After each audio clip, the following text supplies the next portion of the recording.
Good evening, and welcome to the 1994 NBA Draft at the Hoosier Dome here in Indianapolis, proud and loud home of the NBA's Indiana Pacers.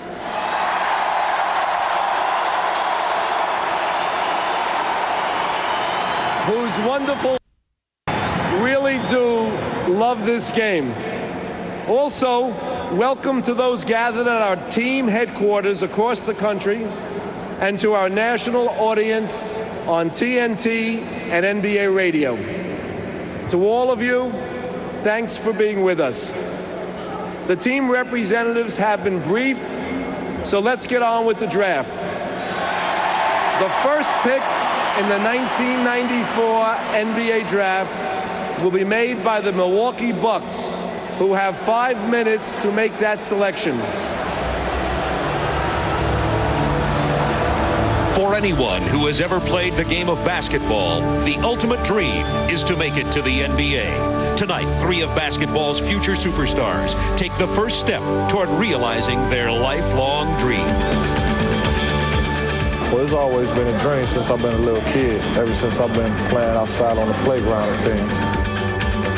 Just knowing all the hard work I did, all the running, all the suicides, and 1.5 miles and 2 miles. I mean, just all the things that I did. I mean, I think now it's going to finally pay off. I really didn't realize that I had the God-given talent to be an NBA player until I got into high school. And then from there, I just worked extremely hard, and the hard work's paid off.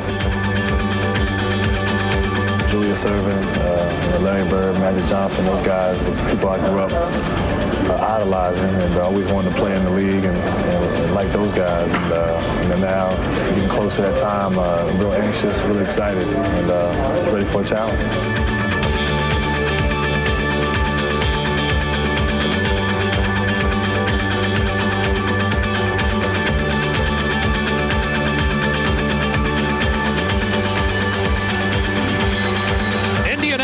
Not only the capital of Indiana, but for tonight, the basketball capital of the world for the NBA Draft at the Hoosier Dome, nearby, only about a block away from that Capitol building. 20,000 people are gathered here.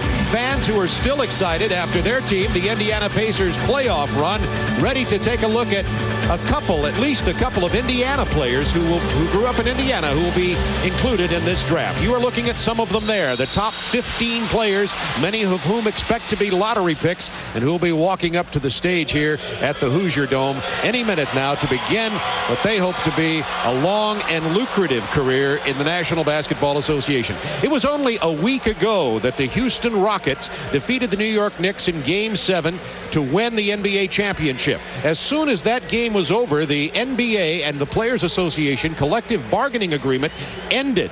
At that time, the NBA went to court to ask the court to allow the NBA and their teams to continue operating under the old agreement until a new one was reached. In the meantime, the players filed a countersuit in court asking that that not be allowed. There were talks that this draft would be boycotted. There were talks that some of these top players wouldn't be here. That has not happened. The players are here for this 1994 draft. One other note from the courts. Yesterday, a temporary restraining order was issued against the NBA and the teams, prohibiting any kind of financial adjustment to either rookies or current player contracts. That will mean there will probably be fewer trades involving any kinds of changes in contracts and could affect some of the pre-draft movement here as we get ready for the draft of 1994. But the draft is going on. The teams are getting ready. They are excited about this crop of players who will be entering the 1994 NBA season. And with me, as usual, my colleagues Hubie Brown and Doug Collins. And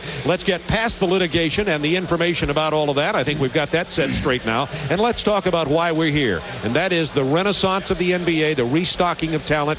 How do you feel about the 1994 draft? Well, Bob, it's a time of hope for all these teams that they're going to get better. And you can look at the draft. You've got a lot of underclassmen. Probably 6 of the top 9 picks will be underclassmen. From 10 to 27, it'll be beauty in the eye of the beholders. It could be anybody going those types of in those slots. And there's going to be some trades made later on that maybe some blockbusters that we'll hear about later on in the draft. Hubie? Well, I think, Bob, the way to look at it is, first of all, some teams are trying to fill an immediate need. Others are stockpiling talent by picking the best player available, not worrying about a need. Others are saying that there will be a trade during this draft, after the draft, or within the immediate future. And then we have other teams who are picking knowing that they have the inside track on an unrestricted free agent. So many variables come into a pick.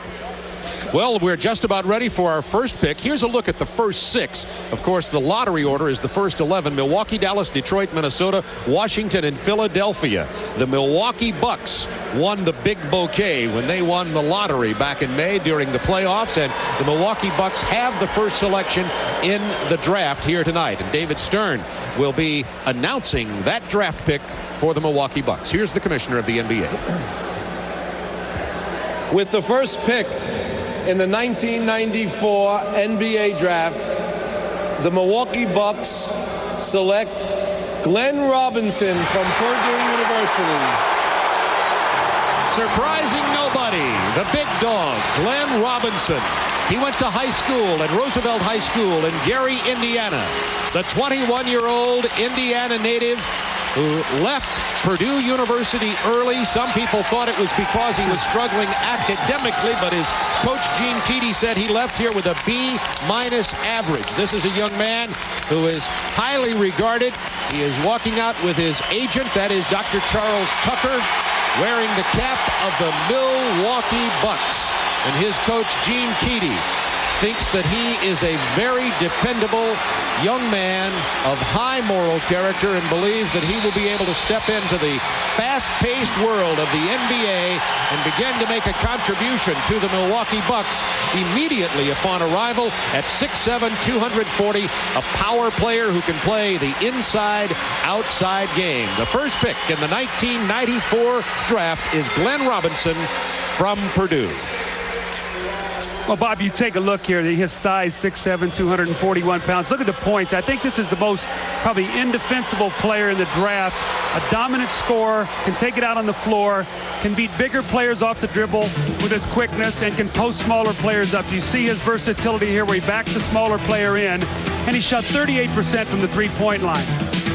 Well, a nice thing also is that he's the College Player of the Year in 1994. The last time that was done at Purdue was 1932 when John Wooden was the Player of the Year, and we all remember John as the Dean of college coaches, and he's also in the Hall of Fame as a player. Not bad company. We talk about his strengths. There they are. The weaknesses, everybody says this.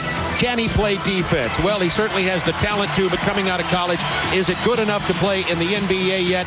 That's to be answered, but everybody thinks so because he is the #1 draft pick of 1994. And Glenn Robinson is with our Craig Sager. Well, first of all, the last time you were in this building, you led Roosevelt Gary to the state championship. Welcome back.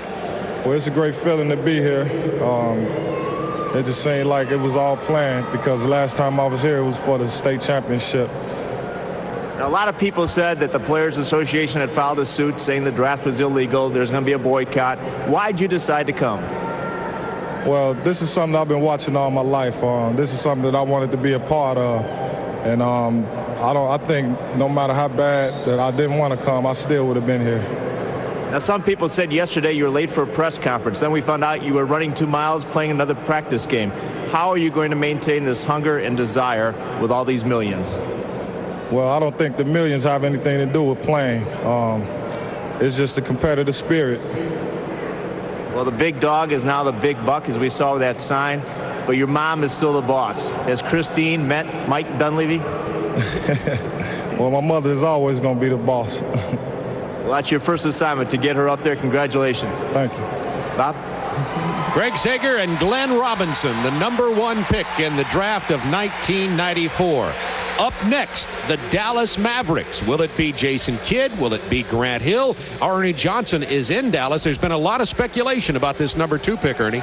There certainly has, Bob, and they're excited here in Dallas because the Mavericks have 3 of the first 28 picks, including that #2 pick, and as you pointed out, there has been debate. Should it be Grant Hill? Should it be Jason Kidd? One of the writers here in Dallas earlier this week said, hey, this is like choosing between Miss Universe and Miss World. You can't go wrong either way. But Jason Kidd appears to be the pick. He's one of the best point guards, probably the best in 10 years to come down the pike. And Dick Motta, the new head coach here, will have him and Jim Jackson and Jamal Mashburn, and hopes are high in Dallas, where they've lost 140 games over the past 2 seasons. And I'm here at the hotel, I might point out, because at Reunion Arena tonight, Julio Iglesias is in concert, so the fans had to move here. I'll update you on Julio as the night goes on. Back to you, Bob. Okay, Ernie, thank you. Hubie, before we get to that pick, you know Dick Motta very well. What would that mean with, and what have you heard about his feelings about Jason Kidd? Well, I think that when you look at Jason Kidd, all of Dick Motta's teams from when he was at Chicago, he had Norm Van Leer. When you look at the team in Washington when they won it, he had Tommy Henderson. And then back with the great Dallas teams, you had Derek Harper. So Dick has always had tough, strong, defensive point guards who could make the play. And I think that Jason Kidd fits that mold perfectly. Now, he is an upbeat, up-tempo type of player, and it'll be interesting to see if Dick on cages this young group of talent that he would have down there and allowed him to hit the open floor. And Doug, there'd been speculation that Dallas might surprise us and pick Grant Hill, but as we talked with Grant Hill and his father, he has not interviewed at Dallas. Yeah, I think that would be a surprise. I think that Grant, obviously a terrific player, but I think for the needs of this team, a young point guard for the next 10 years to run the show, I think Jason Kidd would be a great pick here in Dallas. It's interesting as we talk about the Dallas Mavericks. Here's a team who could just barely win double digits last year. Can a player like this make enough of a difference with a new coach, Hubie, to win 20, 25 games next year? Oh, well, absolutely. I mean, first of all, you're coming in with an excellent point guard to play with Jimmy Jackson. Then you still have Mashburn up front. You have Rooks. You developing at the center position. Now, if Tarpley comes back and is in 3/4 of the condition that he was in when he was playing at the height of his, making a name for himself in the NBA, if he can come back, because he had a sensational 2 years over in Greece, that would give them a pretty imposing starting five. And they do have an awful lot of good backup people. Of course, they're going to get better. And I just feel that it's a good pick for the organization. If it happens, you can't go wrong. How can you go wrong if you're going to say you're going to take Jason Kidd or you're going to take Grant Hill and shock the world here? Not too tough a decision now. Matter of fact, interestingly enough, Dallas has used their entire 5 minutes allotted time for this selection. Let's go now to David Stern. With the second pick in the 1994 NBA draft, the Dallas Mavericks select Jason Kidd from the University of California. Jason Kidd. He played high school ball at St. Joseph's of Notre Dame in Alameda, California. He's 21 years old, 6'3", 215 pounds, and most people believe that Jason Kidd is the best point guard to enter the draft since Isaiah Thomas back in 1982. Isaiah, by the way, who is in attendance here at the Hoosier Dome. Jason Kidd, who said after he went in to talk to some of these teams that he would like to lead the team in assists and minutes played and steals and rebounding. Notice that he didn't mention scoring. He feels like he is a true creator, a point guard who can move in and make a team move. You're seeing him shaking hands with a lot of the top 15 of the players here as Jason Kidd comes out to the welcome roar of the crowd here at the Hoosier Dome in Indianapolis. Jason Kidd came to the green room with his mother and father, Steve and Ann, his sisters, Denise and Kim, a family that's very proud of this young man who is now the number 2 pick in the 1994 draft, 6'3", from California. Bob, the one thing that really jumps out, look the size of this young guy as a point guard. He's also going to be able to slide over and play some other position defensively, but he pushes the ball up the floor. He has tremendously strong hands, quick off the dribble, and he's looking to make the play all the time. A terrific passer, great court vision, and he has, if he stays healthy, an unbelievable career ahead of him. Well, see, he sees the floor so well, Bob. He has excellent eyesight, and he can deliver the pass. Now, remember, when you look at his talents, he was a 33% three-point shooter, which is kind of surprising because a lot of people question his range. The other factor, freshman of the year in the Pac-10 as a sophomore, the player of the year in the Pac-10. So you know this guy is a guy who suits up and reaches his potential every night. Led the nation in assists, the all-time Cal leader in steals. Jason Kidd is with Craig Sager. After winning back-to-back state championships in California, you went to Cal and turned that program around. What do you see in Dallas as your challenge? How do you view the situation with the Mavs? Well, coming to Dallas, I see the same opportunity that I had at Cal with nobody really recognizing the Cal talents. And I know Dallas has the same opportunity with Jimmy and Jamal, and hopefully with myself. So now I hope I can do the same thing I did at Cal at Dallas. Hubie and Doug said that Dick Motta is not the type that's going to give you the ball and say, run with it. Does his style conflict with your talents? No, not at all. Right now, I'm just happy to be here. And hopefully I can talk to Coach Motta, and maybe he will give me the ball, and hopefully I can do what I do best, and that's pass. Now, just a couple years ago, you're the high school player of the year. Now you're the #1 pick of the Dallas Mavs. Can you believe all this has happened? When did you dream that this was what you wanted to do and the dream may be realized? Well, this has always been a childhood dream for myself, but to be living it right now, I can't believe it. And I think after tomorrow, I'll really realize what's happening. Congratulations. Thanks a lot. Back to you, Bob. Jason Kidd, selected #2 by the Dallas Mavericks. It bears mentioning here that after the college season ended, Jason Kidd was involved in a minor scrape with the law involving a traffic accident, and some people questioned whether or not that would affect the draft status of Jason Kidd. But Ernie Johnson is with Dick Motta in Dallas right now, and we understand that Dick Motta spent some time talking with him. And Ernie, we're all interested in hearing the opinions of Dick Motta about this young man. Yeah, we'll get into that in just a second here, Bob. And let me tell you, they were ready for this. Jason Kidd, information being mailed out even as we speak to season ticket holders in a cover letter from Norm Sonju, the general manager of the club, explaining how exciting things are going to be now that they've got Jamal Mashburn, Jim Jackson, and now Jason Kidd in the mix here. Let's talk about the questions regarding maybe his character and the off-the-court things that happened. How much of a concern was that for you, Dick? You had to be concerned.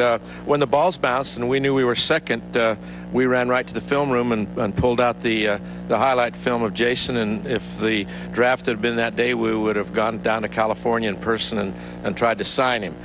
When the incident happened, we had to check it out. And we assured our season ticket holders and fans and people in Dallas that if we selected a person, we would be completely satisfied with all the resources available to us that he fit into the categories that we expect of our athletes. Now, he talked to Craig Sager, and the question was, are you going to give him the ball and let him run this thing? That's the question of the night, Coach.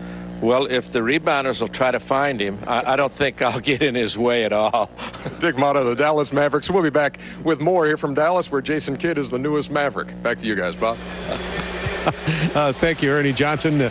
He'll be standing by there in Dallas, and with a lot of hard times recently, particularly the last couple of years for the Dallas Mavericks, reason to look ahead and be excited as Jason Kidd, the 6'3" point guard from California, has gone to the Dallas Mavericks. Coming up next, the #3 pick in the draft, and that will be made by the Detroit Pistons. And the Detroit Pistons only a few years ago were the NBA champions. And I'll remember Doug and Hubie saying, with their aging and with the fact that deals weren't made and things going on, that this would be a team that would fall into the lottery. Well, they did fall into the lottery, and they'll pick third. Let's look, Doug and Hubie, at Detroit. 20 wins last year.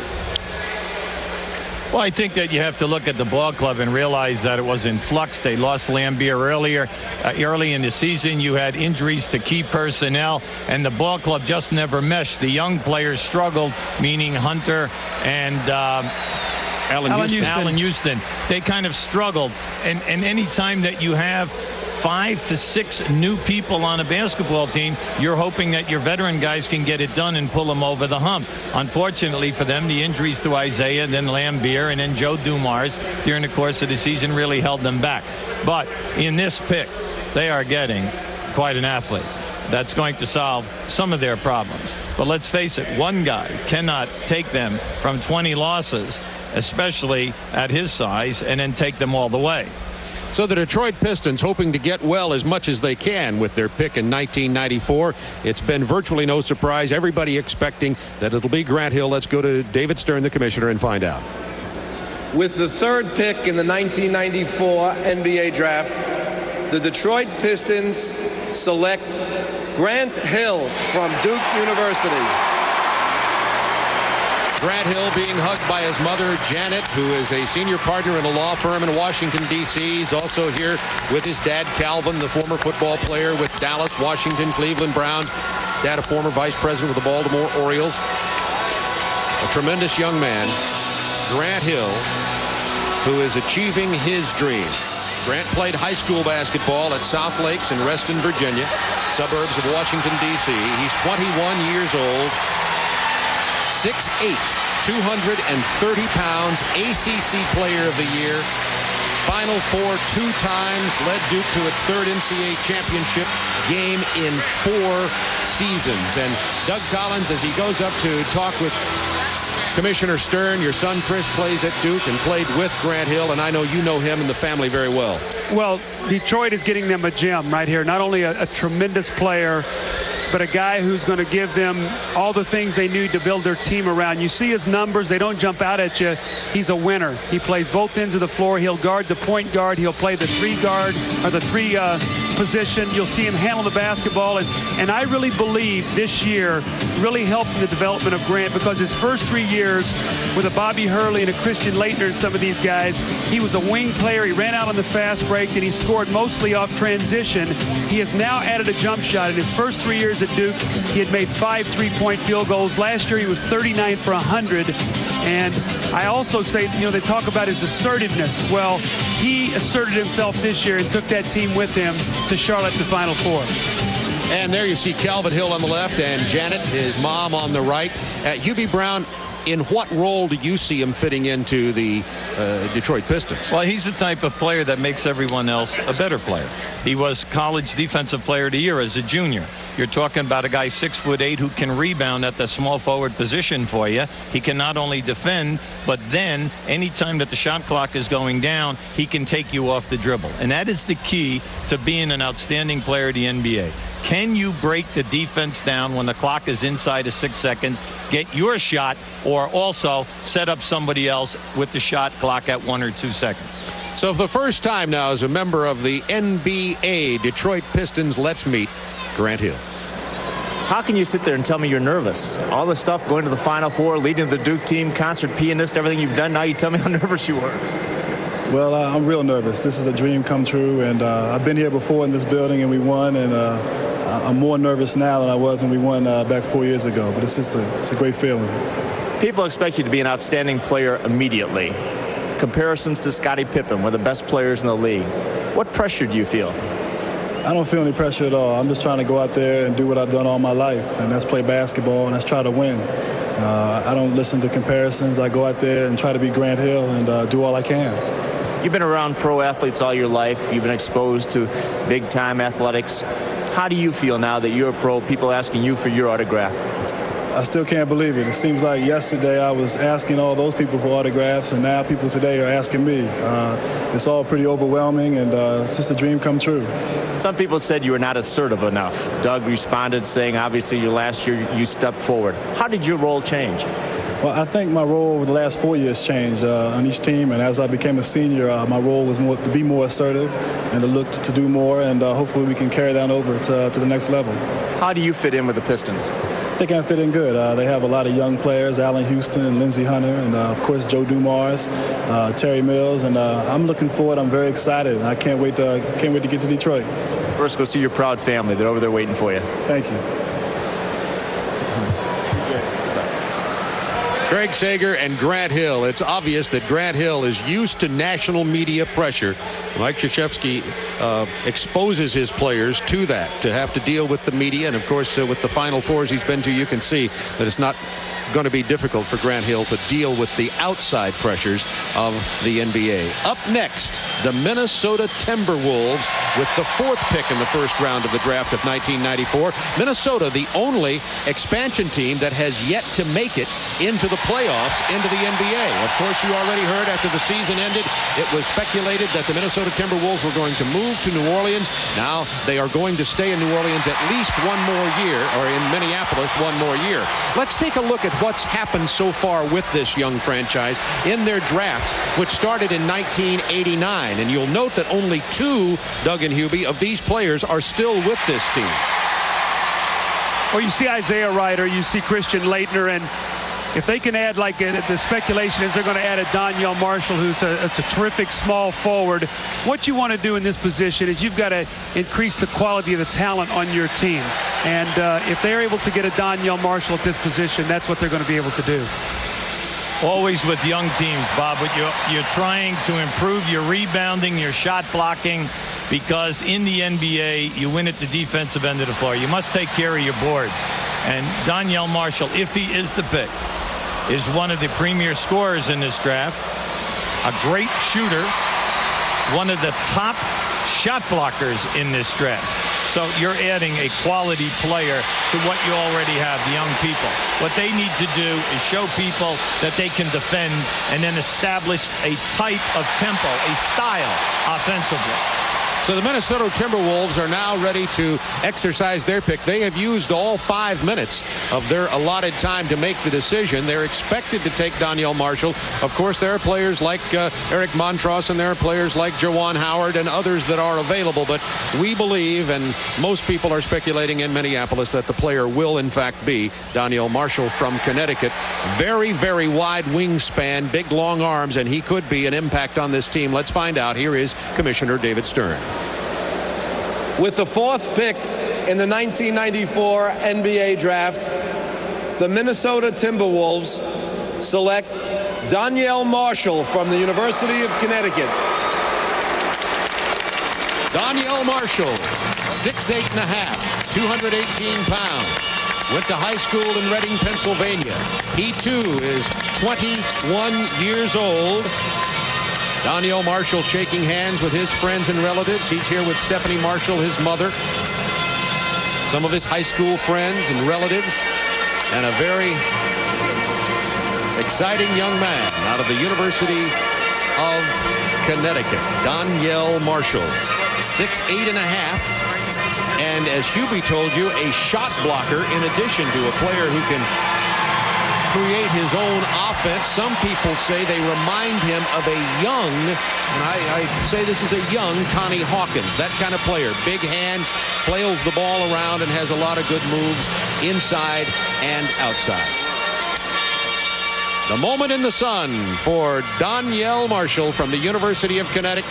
We'll be back to talk to him and take a look at him in action when we return to the Hoosier Dome in Indianapolis, Indiana. Back to the Hoosier Dome in Indianapolis, Indiana. We've had the first 4 picks of the 1994 draft from Milwaukee, Dallas, Detroit, and Minnesota. Glenn Robinson, the big dog from Purdue. Jason Kidd from Cal. Grant Hill out of Duke. And Donyell Marshall from Connecticut. And Donyell, the most recent draft choice at 6'8.5", 218 pounds. And Doug Collins, you like the track that this young man has been on while in college. Yes, I sure do. You see his first year 11 points a game, then to 17 last year, all the way to 25. Shot blocking went from 56 to 111 shot blocks. His rebounds are up. His field goal percentage from 42% to 52% this year. He's getting better and better. You look at his body. He's a long, lean, lanky player right now. He's going to get bigger and stronger. Big East Conference Player of the Year, Donyell Marshall, is with Greg Sager. Conference Player of the Year, 2 years after you questioned your ability to play at Connecticut as a freshman. How did your confidence level rise and why? I think last summer when I went with the USA team, I was playing with Jason Kidd, Lamar Murray, a lot of the guys that are here now. And I was the leading scorer, second leading rebounder on that team. And once I seen I could do that with those guys, I felt, I could do it with my team, and that's when my confidence started rising. How do you feel about Minnesota and the Timberwolves? I feel very good about them. When I visited up there to work out, I liked it. I liked the social life. It wasn't, people didn't hound you. You was able to walk around. And I'm playing with very young people, J.R. Ryder, Christian Laettner, Chris Smith from UConn plays up there. I can't wait to play. And Chuck Person spoke to us yesterday. I can't wait to see him when we get to practice. Your uncle, Pro Football Hall of Famer Lenny Moore, said, "Never lose your humble personality." What effect has that advice had on you? I think it had a lot of effect on me because keeping that humbleness, I was able to keep my friends that I had for a very long time.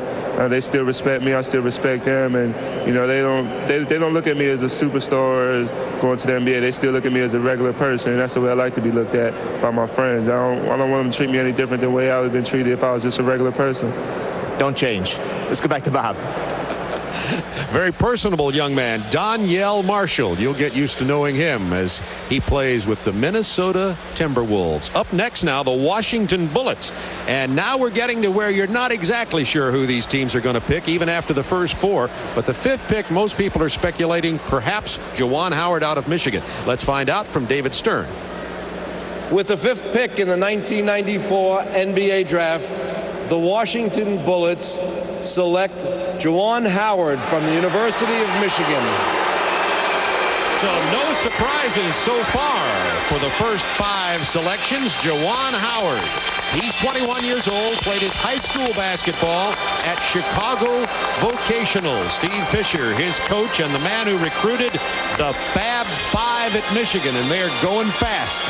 And this was the first recruit of the Fab Five, and I think he's one of the stabilizing factors of that Fab Five unit. Is an excellent low post player, very fundamentally sound. His numbers, Hubie, every year, 11 points to 14 to almost 21 this year. Field goal percentage, almost 56% this year. So this is a very, very sound fundamental player who should be a very nice piece again to that Washington Bullet puzzle. You look at Don McLean now, you look at Gugliotta, Calbert Chaney, Rex Chapman. If they can get some play from Duckworth in the middle, this could be a team that gets better in a hurry. No, I agree with you, because this guy at 6'9", 250 can hold his spot. And in the NBA, that's the key at power forward. Can you hold your area and rebound in traffic? And when they do hit you on the post, do you have the offensive moves to score? And he has the package. Well, this is a young man whose draft stock went up significantly with his play in the NCAAs, where he averaged 29 points a game and really drew a lot of national attention. He had been less popular and less famous than Chris Webber and then even Jalen Rose. But Juwan Howard now goes to the Washington Bullets, and here are the Vitals' ninth leading scorer in the NCAA tournament history at 280 points. He's 6'8.5", the first power player to go in this draft of 1994. Yeah, and you see his moves around the basket, too. He's a guy that can catch the ball. He plays with his back to the basket. He's got nice, soft hands. He'll rebound the ball and follow it up here with a nice power dunk. And he plays with energy and emotion, and you really like that in your big people. Can step out on the floor. Does not have three-point range, probably about 15 to 17 feet. He only made one college three-point shot, so he's going to operate within 15 feet. Hubie, as we look at his strengths and weaknesses here, how does he fit in with Washington? You know, they've got problems with injuries to Purvis Ellison. Duckworth has been a disappointment with Washington. How does this young man step in? Yeah, but you're hoping that Duckworth and then Murasan at the center position will play big, and then you have the luxury of a Gugliotta, a Howard, and McLean, because Gugliotta can play both sides. So what you're doing is you are building your front court strength. That's what we said at the top of the show. Don't worry about duplication. Let's get quality and form competition. Let's meet Juwan Howard now. He's with Craig Sager. Well, Juwan, you were raised by your grandmother who passed away as you left high school. You went to Michigan, found a new family. How tough was it to leave that family to go to the NBA? Well, it was hard. You know, you got to make big changes in life, and there are times when you have to make big decisions. And that was a big decision for me, and now it's time for me to move on in my life. Now, the people at the University of Michigan in Ann Arbor, you know, they're going to miss me, and I'm going to miss Ann Arbor, but I'm still going to go back and treat it like home for me. As for Washington, you played center at Michigan, probably playing forward now. How do you adapt to that transition period when changing positions? Well, I have no problem with it at all. First of all, it's going to start in practice. You know, certain things and certain players, have to adjust to situations like that. And I'm one of those guys who's willing to work and do whatever it takes to help, Washington Bullets a better and great team. Sounds like you're ready to me. Good luck. Let's go back to Bob. Juwan Howard from the University of Michigan, the first draft pick in 1994, went to Milwaukee. They took the big dog, Glenn Robinson, from Purdue University. And we have Mike Dunleavy standing by to chat with us in Milwaukee. Mike, thanks first of all for joining us. And let me ask you right away, what was the deciding factor for Glenn Robinson? Have you known all along? When did you folks decide that he was going to be your man? Well, the thing is that we had a number of players in to test their skills, to meet them, to see how their personalities would fit in with our team, with our coaching staff, and all the guys we had in were terrific, great characters, and terrific athletes, and are going to be terrific players in this league. But we felt for our needs that Glenn was the player. First of all, he's got a great ability to score the ball, and any team who's in a rebuilding mode needs a player that you think has a chance to be a star in the future. And we think his scoring ability, he averaged 30 points a game last year. He's the player of the year, that he can carry that forward in the NBA and give us that kind of play on the court. Mike, does Glenn Robinson give you the kind of guy, too, the versatility as a forward that you can play him in either position and then be able to take advantage of his quickness maybe against a bigger player or his size against a smaller player? Well, I think that he has he's really the perfect size for a small forward in this league. But what makes him so dangerous is his ability to go outside and to play inside. There are a lot of small forwards in this league who are quick, who are smaller, and he can take all those guys, I think, inside and post them up. And then there are going to be guys that, are big at small forward in this league. And those are the kind of guys, yes, that he can take outside. He can play one-on-one. You can put him in pick and rolls. He can make outside shots. He can come off the screens and make jump shots. So, we plan to use his versatility against, the teams, however they defend him. I think he's got ways of getting around that defense. Mike, at 18, now that you have Robinson, along with Vinny Baker up front, do you still look big before going outside?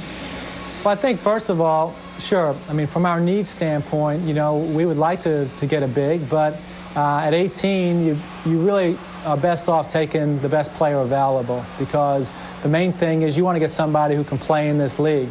And I think that's the most important thing, is to get a player, and you get the best player. And if you've got somebody and you're stacking guys up, you'll be able to move somebody or do something that will help you.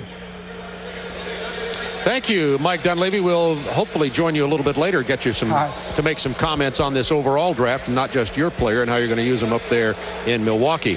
Up next now, the Philadelphia 76ers. And the 76ers, of course, had Sean Bradley last year. They had a good draft choice a couple of years ago in Clarence Weatherspoon. And will they get stronger up front? They have a new general manager and coach in John Lucas. Let's find out what the Sixers do. Here's David Stern.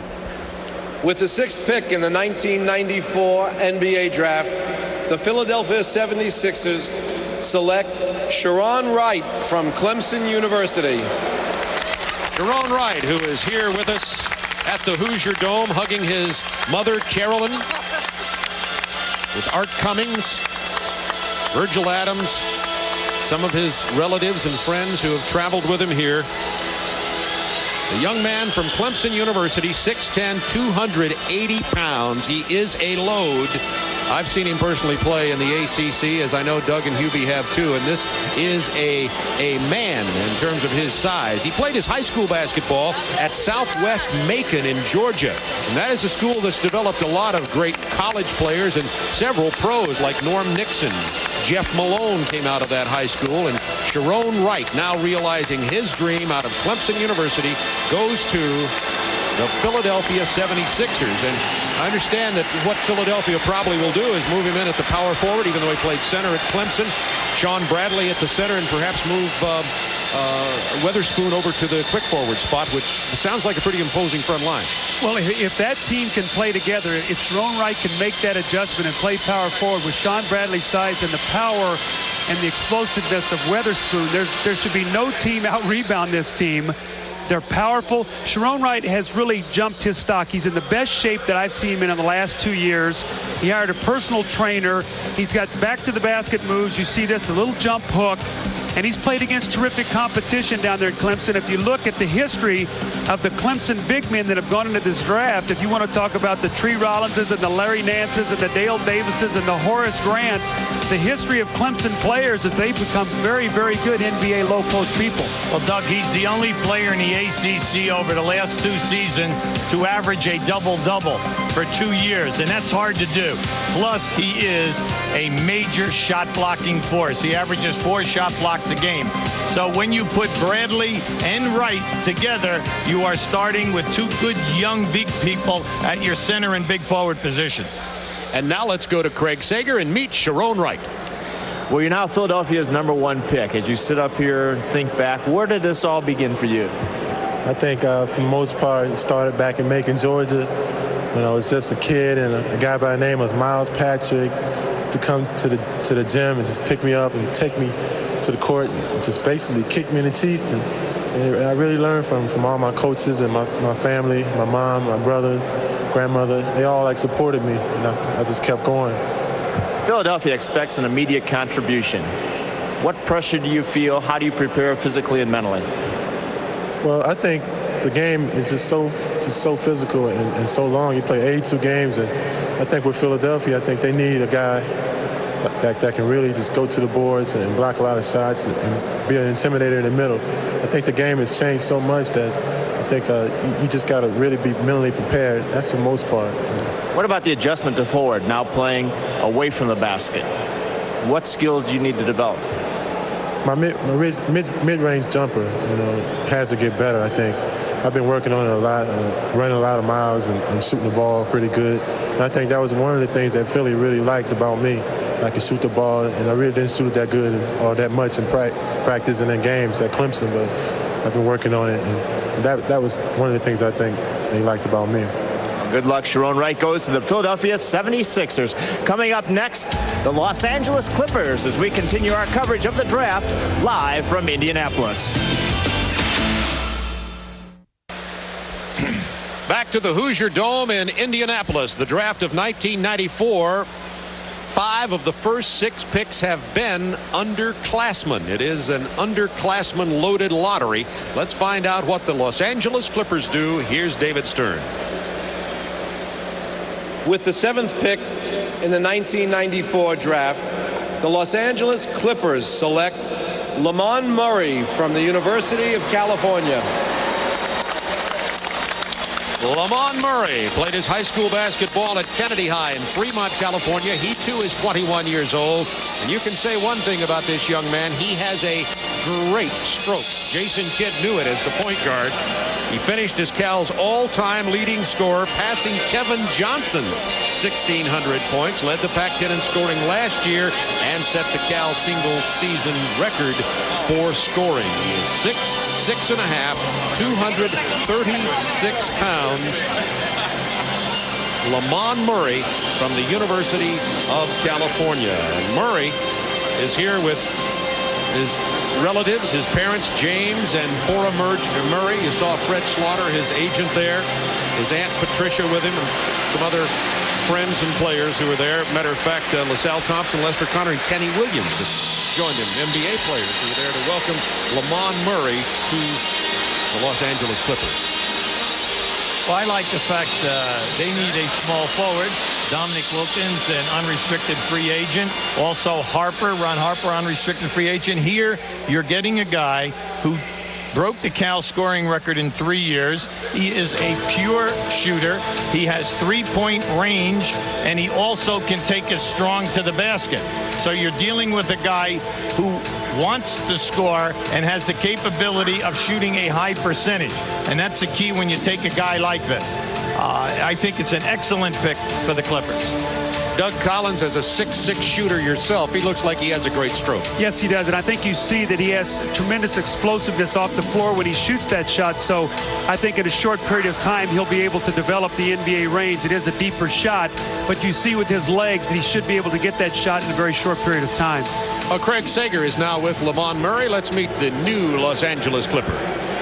Well, nobody knew exactly where you would be drafted, but you told me you wanted to stay in California. How does it feel to go to the Clippers staying in California? It feels great, close to home, just down south. I'm from up north, but I have a lot of family in L.A., so I'll be right at home with the Clippers. Hubie said this is an excellent pick for the Clippers. How do you feel you fit in with that team? Well, I feel that whatever the Clippers need me to do, score, defend, anything they need me to do, I'm willing to do it. I'm just happy to be selected and ready to start work. As you make this next step to the next level, any apprehension, anything you're worried about your game, something you have to work on? Well, no, I don't think I'm worried about much right now. I'm working on my overall game all summer long, so I'll be ready when training camp starts. You ready to guard some of those great small forwards in the NBA? Oh yeah, I'm ready to get busy. I'm ready to guard the Scottie Pippens of the league and just get started. Okay, congratulations. Back to the set. Lamont Murray, who will be joining the Los Angeles Clippers. Up next, the Sacramento Kings. Like the Clippers, the Kings have had a lot of early draft choices, yet have been unable to move into the playoffs and win consistently in the last several years. So let's take a look at Sacramento and see what they need as a team to try to move forward. Only 28 wins last year. Our team needs, presented by AT&T. Well, as you look at it there, naturally the Hurley situation at the point guard, but they have Spud Webb. You can see that they need starting talent in order to move up the line. This team has been not in the playoffs for the last 8 straight seasons. So you need quality personnel. And in order to do that, it has to be power people up front. It'll just be interesting to see which way they go. Do they go for a center, possibly an Eric Montross or a Mobley, or do you go for a big forward like in Grant out of Xavier? There are many available guys here. It will just be to see the interest of this ball club, which way they'll head. Interestingly, with the variety of talent in the draft this year and the equality of a lot of the talent, already we're getting into a place to where it's really tough to tell exactly where they're going to go. Yeah, this is where the draft starts getting, a little, you're not really sure. We were basically pretty sure up to 8. I think that right now probably the pick is going to be there Brian Grant from Xavier, who led his team in rebounding 4 straight seasons. The only other person to ever do that was Tyrone Hill, who now is playing for the Cleveland Cavaliers. So I think it would be Brian Grant or Montross, probably leaning to Brian Grant. Big wingspan, 6'8.5", 250 pounds. And he could really improve their front line, but so could Montross. Well, let's find out what happens as we go back up to the stage here at the Hoosier Dome in Indianapolis, and the commissioner, David Stern, ready to make the announcement as the Sacramento Kings have not used their entire 5 minutes. They had about 1 minute and 20 seconds left, but they've made their decision. Here's David Stern. With the 8th pick in the 1994 NBA draft, the Sacramento Kings select Brian Grant from Xavier University. Brian Grant is not here in the Hoosier Dome, but Brian Grant from Xavier has really moved up in the postseason camps, and a lot of people around America will not know this young man. He's really the first player selected so far whose name has not been very popular among college basketball fans. But as you take a look, this is a man who can come in and contribute right away from Xavier. We have to look at him and realize he's the conference player of the year for the last 2 years. He's a rebounder, a shot blocker, an excellent defender. He's well coached. Pete Gillen, turns out, excellent front court players. When they come out of the stable, they usually make it in this league. Now, you're looking at him. He's a very humble young man, but he's got a package, and they need it. Remember now, Wayman Tisdale is a unrestricted free agent this year, coming out of Sacramento also. So Brian Grant of Xavier is the pick of the Sacramento Kings. He is a man. A lot of people say that he reminds them a little bit of a young Horace Grant, and those indeed are high words of praise. We'll be back to the Hoosier Dome in Indianapolis in just a moment. Next team up, the Boston Celtics. 20,000 people gathered at the Hoosier Dome in downtown Indianapolis, Indiana for the draft of 1994. Glenn Robinson, the first player chosen, went to Milwaukee. Jason Kidd to Dallas, and Grant Hill to Detroit are the top 3. And we're now awaiting the 9th selection for the Boston Celtics. The Boston Celtics, a team that has been devastated by retirement and age. And let's see if they go big and inside. Here's David Stern. With the 9th pick in the 1994 NBA draft, the Boston Celtics select Eric Montross from the University of North Carolina.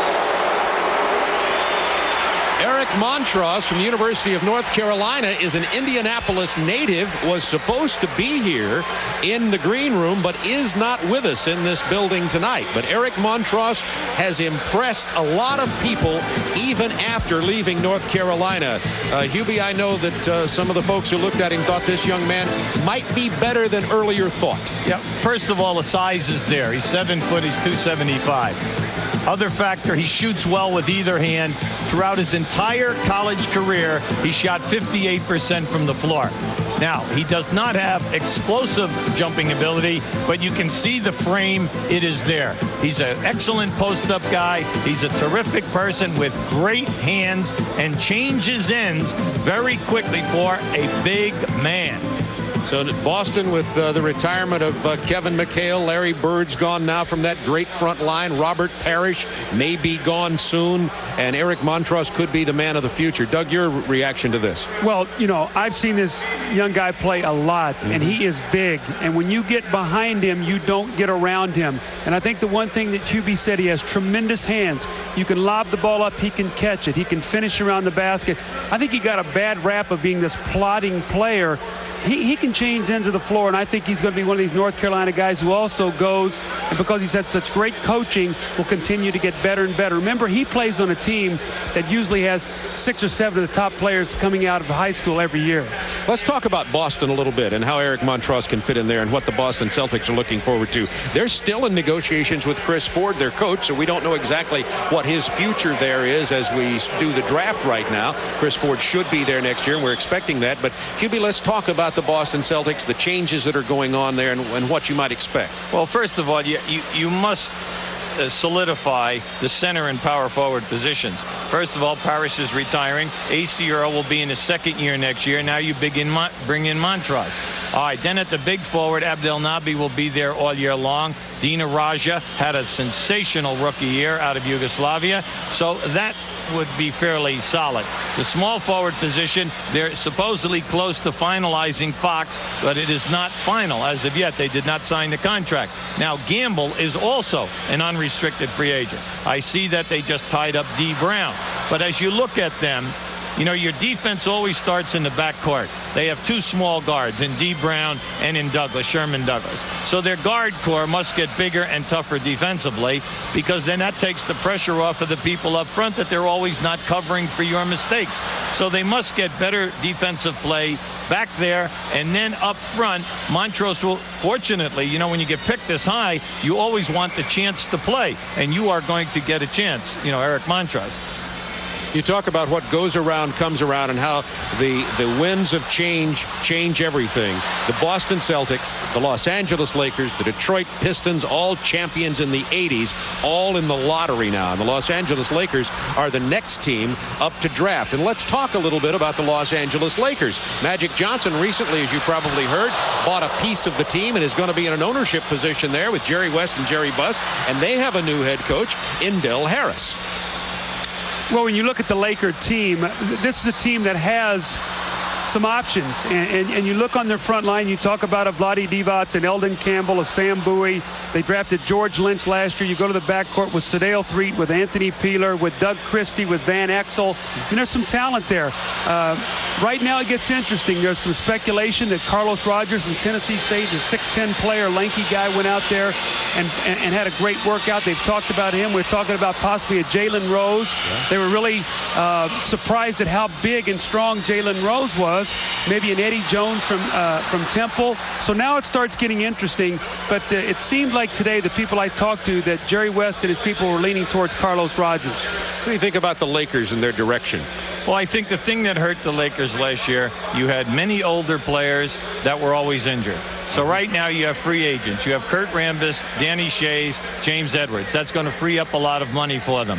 Then also you still have players like Campbell and Divac, etc., and then Sedale Threatt in the backcourt. But all of their young guys have potential and talent, but none of them shoot a high percentage. And I think that they played in so many close games that they would end up losing them because of their inability to make the big shot under pressure. Now, we realize that James Worthy is also still there at the small forward position. So they could go any number of ways here, and I don't think it would be surprising to us. Just before we go up to the commissioner, Hubie, a comment from you about Del Harris and the style we might see from him. I know Del's always been a very solid defensive coach at Houston and with the Milwaukee Bucks. You go back and look at their teams, very sound. They always made the playoffs. he's a changing defensive type of a guy. So when you play against his teams, they will give you different looks. They will pick you up at different areas of the floor, and that's always good when you have a lot of young players, and they do have the quickness at L.A. Well, let's find out what the Los Angeles Lakers are going to do. Here's David Stern. With the 10th pick in the 1994 NBA draft, the Los Angeles Lakers select Eddie Jones from Temple University. Eddie Jones, who is with us here in the Hoosier Dome from Temple University. You see him there with E.J. and Francis Thigpen. His family joined him here in Indianapolis, and Eddie Jones, a two-guard small forward at Temple University, known for his defensive play too, 6'6", 190 pounds, Atlantic 10 Player of the Year. Ranked 3rd in the conference in scoring, 2nd in steals, 7th in block shots at 6'6". So Eddie Jones, an excellent athlete, and we keep saying athlete, but coming out of Temple, is there anything we can read from the kind of player that he'll come out of there, or from coming out of that program? I really like Eddie Jones. I've seen him play many times. I've seen him play in person. Long arms, a rangy player, has range on his shot, will take you off the dribble, will offensive rebound. You look at his frame, he's going to get bigger and stronger. I think this is an excellent pick. And in the Laker mold, they've always liked that multi-dimensional athlete that maybe can play a couple positions, and he's that kind of player. Maybe big guard, maybe small forward. But again, the key Hubie talked about, he can cover people out on the floor, too. He's a good defender. Played the perimeter-oriented offense at Temple. A lot of three-point shots there. How about NBA three-point range? Well, I think that will come. Let's face it, it's almost 4 feet deeper for them, and they all have an adjustment. I don't care how good they shot it at the college level. But this guy is quick. He is explosive. He can take you off the dribble. He can break you down and get his own shot. And the thing that you like about him is he can defend. And that is a key issue here when you take a guy of this caliber. He shot 47% at Temple. I like it. I think this is a great pick for the Lakers. Let's meet Eddie Jones of Temple. He's with Craig Sager. Well, 2 years ago, you were coming off the bench for John Chaney. Now you're the #1 pick of the Lakers. How'd you make that transition, and how'd you get your confidence level up? I think you have a great coach in John Chaney. You know, he's a motivator. He stays on you all day long. I mean, hey, he motivates me. What about the Lakers? How do you fit in? Hey, I think I could fit in great down there. You know, they got a lot of young talent down there. You know, I just want to go in and do whatever I can do for the team. Our analysts are talking about your game. Offensively, you shoot from the outside, follow your shot, defense, steals, also block shots. What part of the game do you like the best? I like it all. You know, I love to run through the lanes and, you know, get steals. I like the up-tempo type of offense. You know, anything. You know, whatever needs for me to do, I'll do it. Del Harris likes to play defense. Do you like to play defense? Hey, I come from a defensive playing team. I got to play defense. Okay, congratulations to the Los Angeles Lakers. And that's a look at the top 10. The 11th pick belonging to the Seattle Supersonics is next as we continue our coverage from Indianapolis. Stay tuned.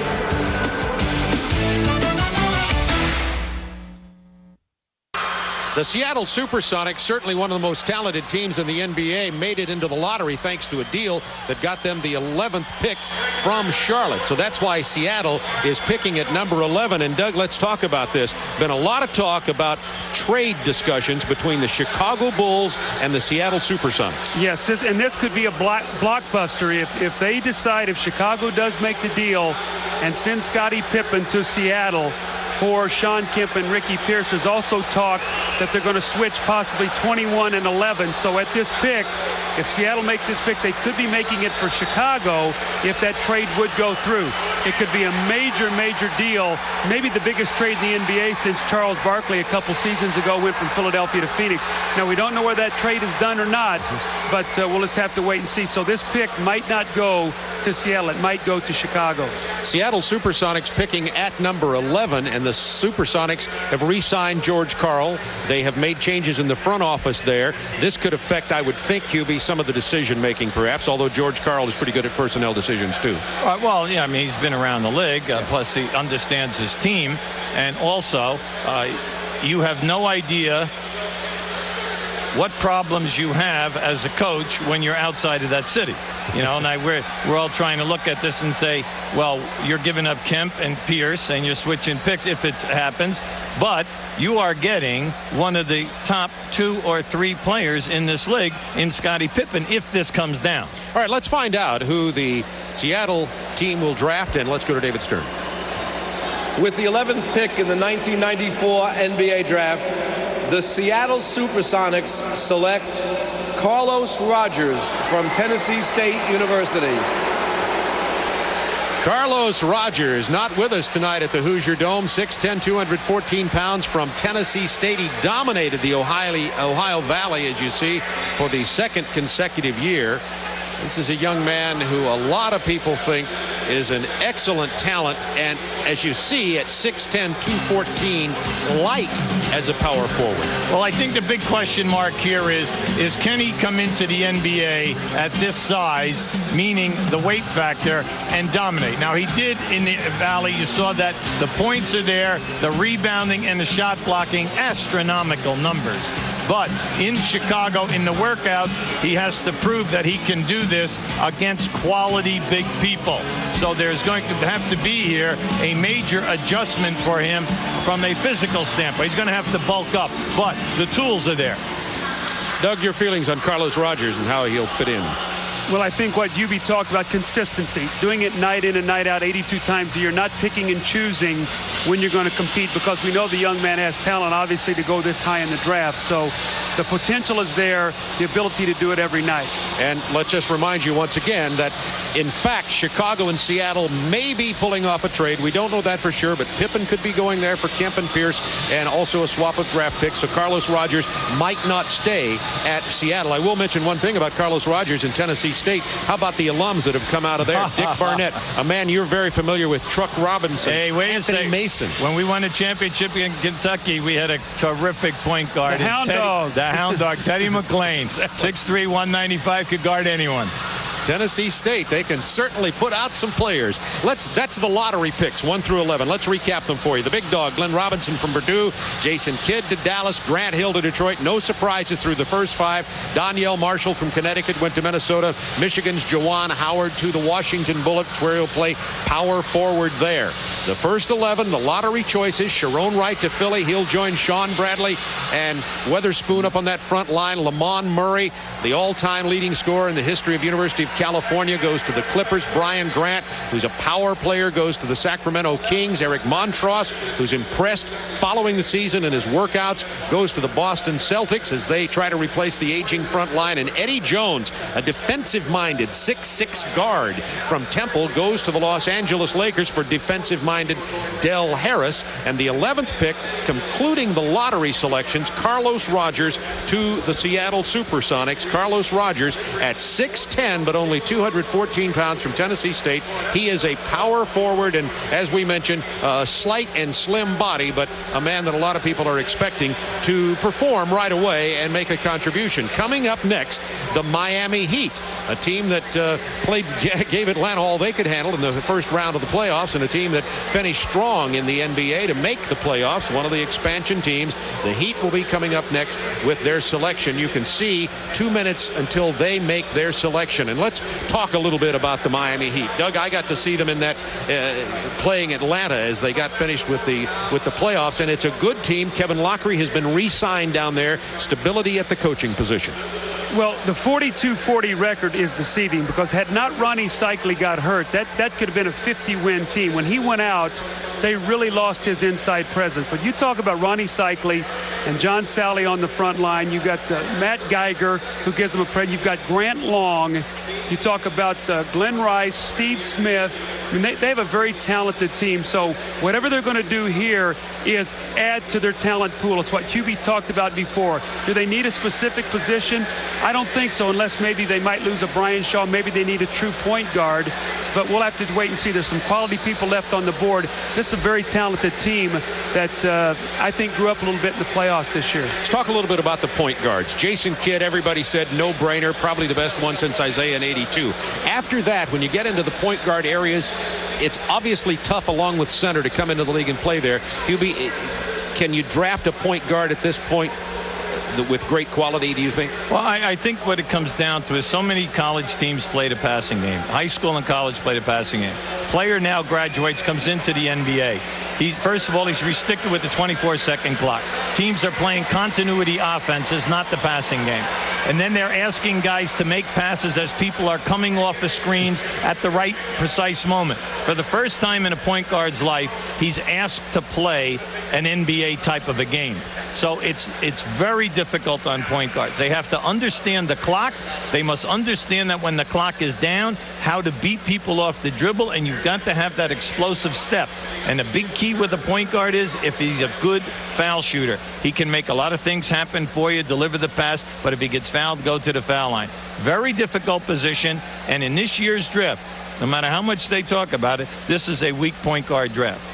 And that's just my opinion. I think that it's a power forward, a center, and a two-guarders, small. But the least talent that we have here of NBA quality stepping in and taking a team to the playoffs is at the point guard. Charlie Ward, Khalid Reeves. Reeves, of course, can play both positions, but those are possibilities there for the Miami Heat. And Miami's Kevin Lockery knows he needs a true point guard. So whether they'll go that way or not, I'm not sure. Well, I think Reeves is a very strong possibility. Remember, Jalen Rose now is still on the board. That's true. Right. And this is a multi-dimensional player. And you've also got Pietkowski, Person. There's some really good players still there. Pietkowski and Person, both great perimeter shooters. And we're ready now with Hubie with David Stern. Let's go to David Stern. With the 12th pick in the 1994 NBA draft, the Miami Heat selects Khalid Reeves from the University of Arizona. This young man, Khalid Reeves from the University of Arizona, 6'1.5", 205.5 pounds. He was all Pac-10, second in the conference in scoring to Lamont Murray. And you know how much he can fill it up. Set the school record for points in the season, and a lot of people feel that Khalid Reeves can play both positions. Well, that's always easy to say, until they have to do it. Joe Dumars came in and did it on both sides while he was one of the premier, I think he was fourth in the history of scoring.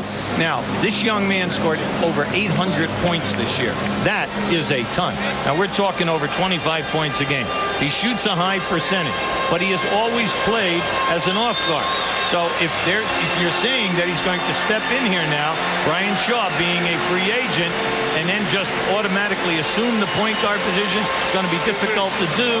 But you have Steve Smith there, you have Bimbo Cole. I know what they're looking for. They're looking for a guard who can shoot with a high percentage, and this young man can do that. It's interesting, you want to talk about transition. Think about Penny Hardaway. I mean, here's a man who they thought would step right in and be a point guard, and he had a very difficult time, as great as he was this year, making the transition. As we look at Khalid Reeves, let's watch him in action. Good penetration move. Powerful player. He has the ability to take contact and finish. He shot 264 free throws this year in 35 games, which is a lot for a college player. He has three-point range. For his career, he shot 38% from the three-point line. He had 85 threes this year. I think that the thing that will maybe make up for his lack of height is his power. He has a very strong body. He has been compared to Joe Dumars. If they have gotten that kind of player, they've gotten themselves a winner. Khalid Reeves played high school basketball for Christ the King in Queens, New York. He's 21 years old. Let's meet Khalid Reeves. He's with Craig Sager. Well, Bob mentioned your high school career. The last time you were in Indianapolis, you were the MVP of the McDonald's High School All-American game. 4 years later, the #1 pick of Miami.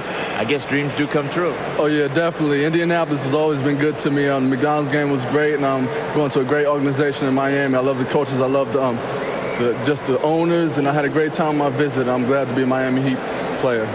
We talked about point guard. We talked about off guard. Hubie mentioned Joe Dumars. How do you see yourself fitting in? I see myself playing both positions. I think that I'm equally as gifted playing both positions. I'm glad just to be out on the court and doing things I love to do, creating shots for others and creating shots for myself. And I'm just glad to be in Miami Heat. Glad to be in the warm weather after playing in Arizona?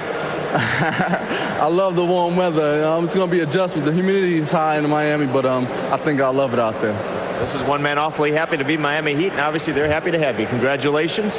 Let's look at the first dozen. Coming up next, the Denver Nuggets with pick number 13 as we continue our coverage live from the Hoosier Dome in Indianapolis. Stay with us.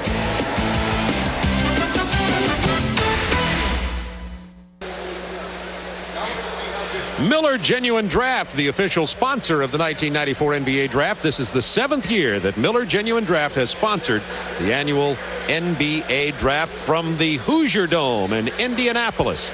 These folks are still excited about the great playoff run that their Indiana Pacers made. They certainly gave the Knicks a handful and eliminated Atlanta in the playoffs. And now the Indiana Pacers are certainly making a niche here in Indiana. High school basketball is so strong, and of course with Indiana University and Purdue, it took them a while to get going. And they also remembered the great Indiana Pacers teams of the old ABA days. But things are going strongly here in Indianapolis. The excitement about the draft here out on the streets in downtown Indianapolis was really something the last couple of days. A lot of outdoor exhibits and booths and baskets and people shooting hoops, and you'd think it was the All-Star game and not the draft because there are so many folks who have gathered here for this. 20,000 in the Hoosier Dome. Now, we were talking about who's coming up next. It is Denver and followed by New Jersey. The Denver Nuggets also made a, speaking of playoff run, made an outstanding playoff run. They have used their allotted 5 minutes. The Denver Nuggets will be up next to select. And Denver, we were talking about speculation there. Do they go big? Do they go for a guard? Well, you know, they could use a backup center behind Mutombo. There's Yinkadare out there. There's a Mobley out there right now. They could go a point guard to back up a Robert Pack, maybe move Rauf over to the shooting guard. Jalen Rose is out there. You could possibly draft him. A Piatkowski. There's a lot of positions that they can shore up. They really need another outside shooter as well. They were not a great three-point shooting team. But an exciting team, yes. And the draft this year could be one that really moves Denver up in the hierarchy of the NBA, remembering some of the great teams of Doug Moe just a few years ago. So let's go to David Stern and find out what the Nuggets do with the draft of '94.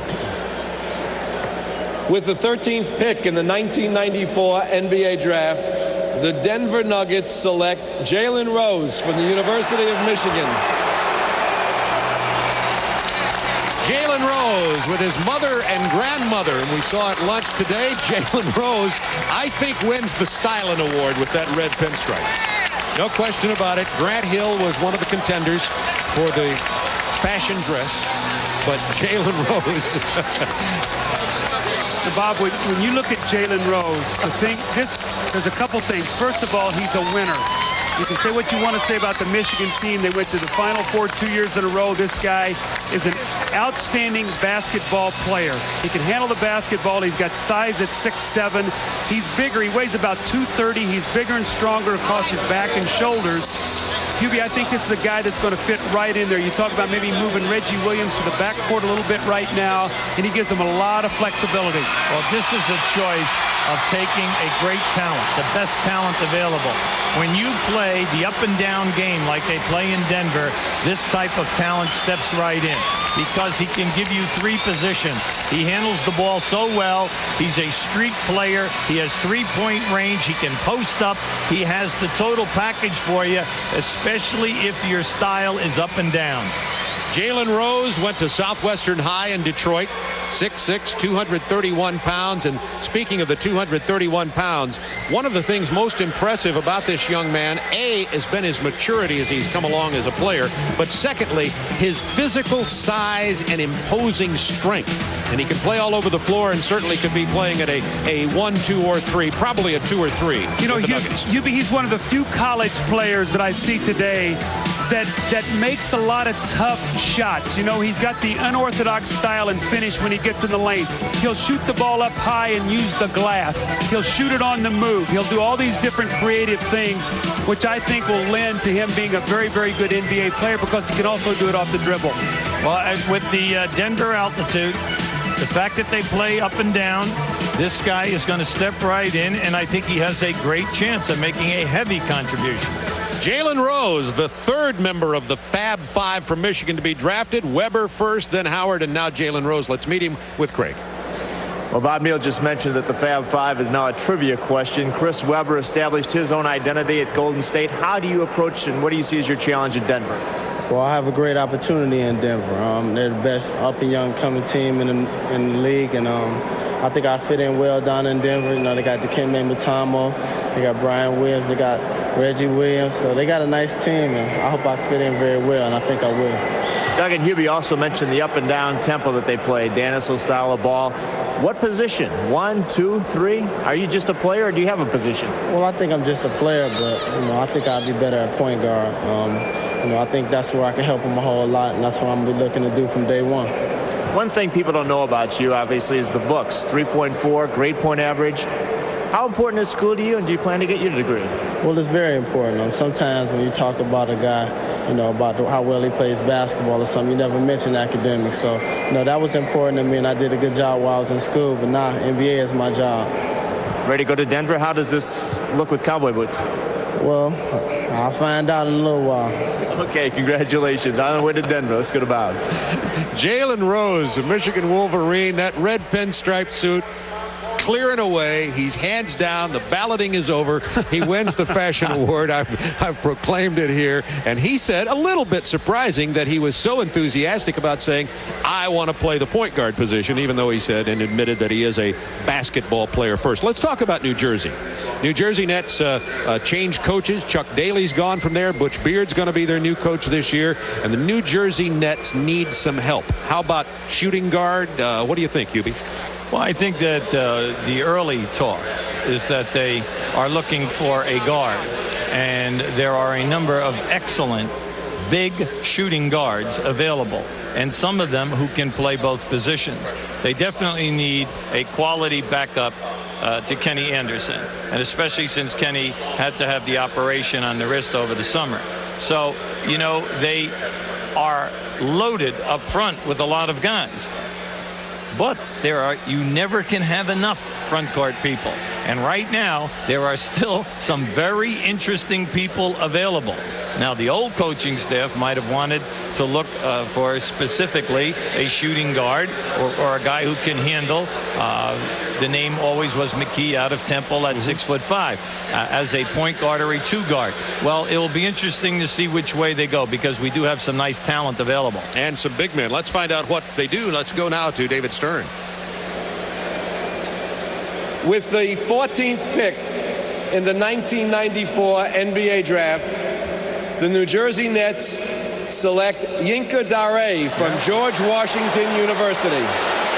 Well, there you go. As Hubie was talking about, the new coaching staff, they decided to go big.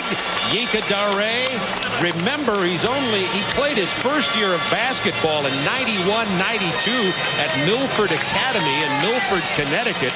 Played at George Washington University, very raw, and a lot of people thought his draft stock dropped some because he appeared mechanical, and as you would expect with his very little experience in some of the exclusive and one-on-one tryouts with NBA teams. But Yinka Dare, 6'10 and a half, 271 pounds, is the selection. He played for both the Nigerian junior and senior national teams, a native of Kaba in eastern Nigeria. Not only does he speak English very well, though, but also 3 tribal dialects. Here is a young man.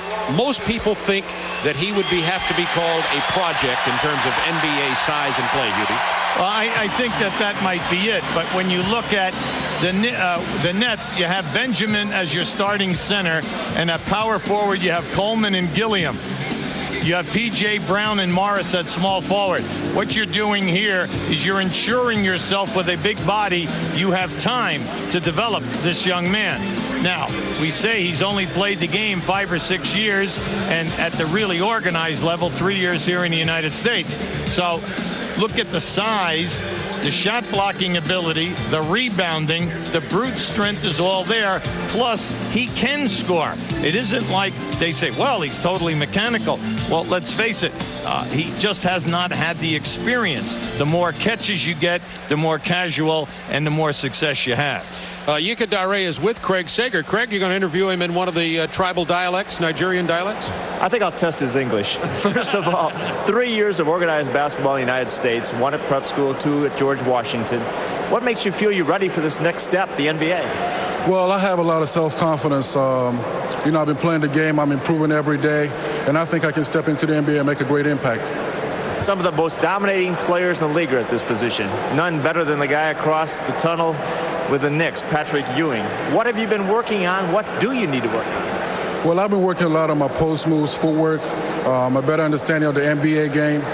And I think if I had more of an outside shot, like a 15-foot jump shot, I think I'll be better off. What about New Jersey? Does that surprise you at all? I'm not surprised because, like I said, coming into the drafts, I didn't know where I was going to fall at. But, you know, I'm happy to be there. You know, I've been in Connecticut, which is pretty close to New Jersey, and I think I'll fit in pretty good. I know you did a lot of traveling. You visited about 9 teams. You're going to have a chance to go back to Africa before you go report to the Nets? I'd like to, but maybe my parents can come over because I might be trying to settle down and working in training camps and summer camps and stuff like that. Okay, well, good luck. All right, thanks a lot. Well, this year, the Indiana Pacers were that close to winning it all. They're that close to making their first pick. We'll be back. The Indiana Pacers have the next pick as we continue our coverage of the 1994 NBA Draft.